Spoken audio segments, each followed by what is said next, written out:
Από τον Αβραάμ γεννήθηκε ο Ισαάκ. Από τον Ισαάκ γεννήθηκε ο Ιακώβ. Ο Ιακώβ απέκτησε 12 γιους και έτσι σχηματίστηκαν οι 12 φυλές του Ισραήλ. Από τη γενιά του Ιούδα συνεχίστηκε το Άγιο Γένος. Ο Ιούδας απέκτησε τον Φάρες και τον Ζαρά. Τον Φάρες προήλθε ο Εσρόμ, από τον Εσρόμ ο Αράμ και από τον Αράμ ο Αμιναδάβ και από τον Αμιναδάβ ο Ναασόν. Ο Ναασόν απέκτησε τον Σαλμών.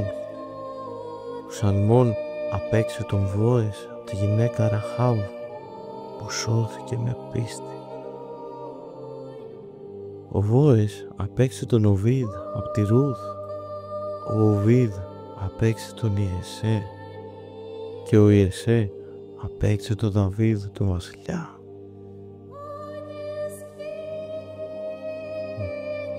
Ο Δαβίδ απέκτησε τον Σολομώντα από τη γυναίκα του Ουρία και η βασιλική γενεολογία συνεχίστηκε μέσα από τους βασιλείς του Ισραήλ και του Ιούδα μέχρι που γεννήθηκε ο Ιωσήφ, ο άνδρας της Μαρίας της Παρθένου, την οποία γεννήθηκε ο Ιησούς, ο ονομαζόμενος Χριστός.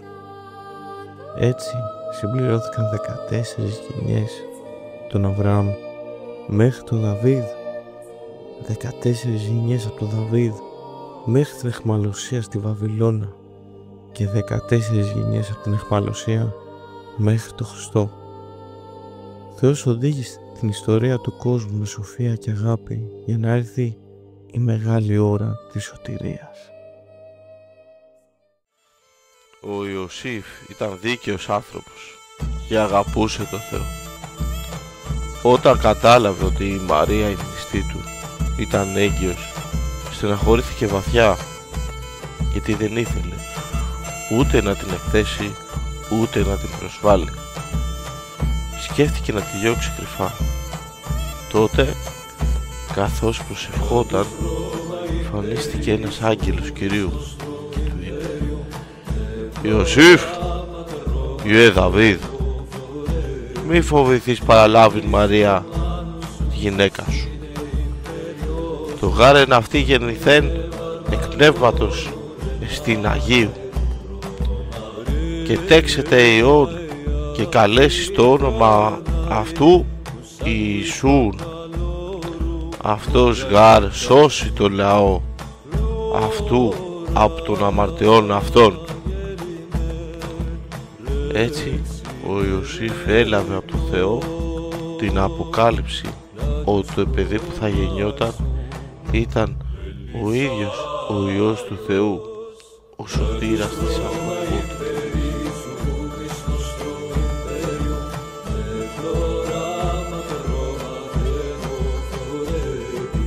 Η Μαρία, η μητέρα του Ιησού, ήταν μνηστευμένη με τον Ιωσήφ.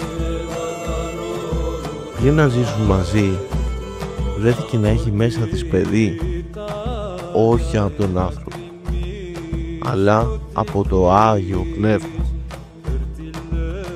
Έτσι εκπληρώθηκε η μεγάλη προφητεία του προφήτη Ισαΐα. «Ιδού η Παρθένος εν γαστρή 6 και τέξετε Υιόν και καλέσουσι το όνομα αυτού Εμμανουήλ, ο εστίν μεθερμινευόμενον με θυμό ο Θεός». Η Μαρία η Παρθένος έγινε η Θεοτόκος, η μητέρα του Υιού του Θεού, με απόλυτη καθαρότητα, υπακοή και αγάπη. Ολόκληρος ουρανός και η γη σκύβουν με δέος μπροστά στο μυστήριο της Παρθενίας και της Θείας Γέννησης.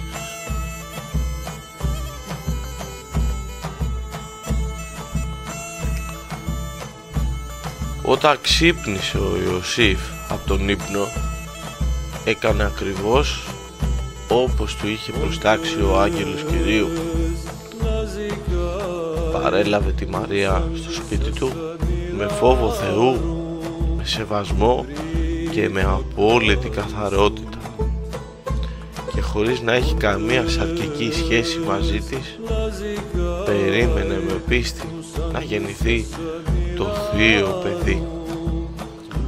Και όταν ήρθε η ώρα, η Παρθένος Μαρία γέννησε τον Ιησού, τον Υιό του Θεού, και ο Ιωσήφ του έδωσε το όνομα που είχε παραγγείλει ο άγγελος, Ιησούς, γιατί αυτός είναι εκείνος που θα σώσει το λαό του από τις αμαρτίες του.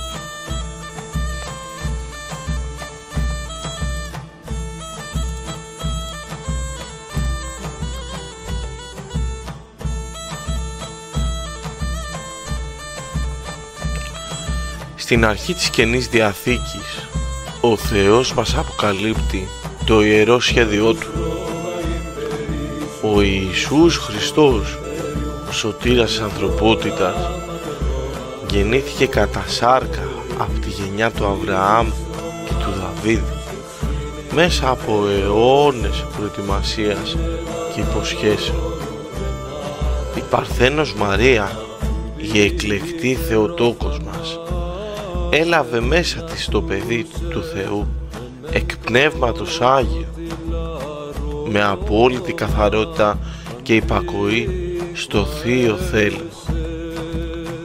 Ο Ιωσήφ, δίκαιος και ταπεινός, δέχτηκε με πίστη το μυστήριο και υπάκουσε στο Θεό, προστατεύοντας τη μητέρα και το Άγιο παιδί.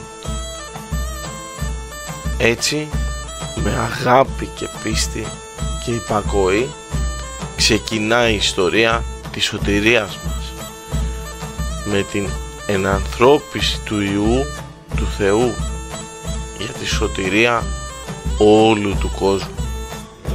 Δόξα Σοι, Χριστέ, ο Θεός ημών. Δόξα Σοι.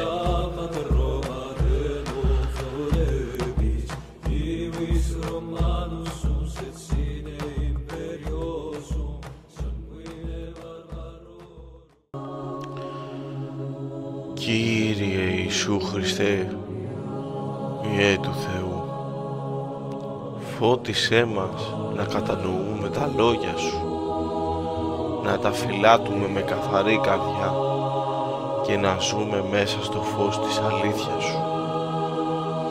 Ευλόγησέ μας και οδήγησέ μας στη μετάνοια και στην αγάπη Σου, για να γίνουμε παιδιά του ουρανού και να Σε δοξάζουμε αιώνια με τον Πατέρα και το Άγιο Πνεύμα.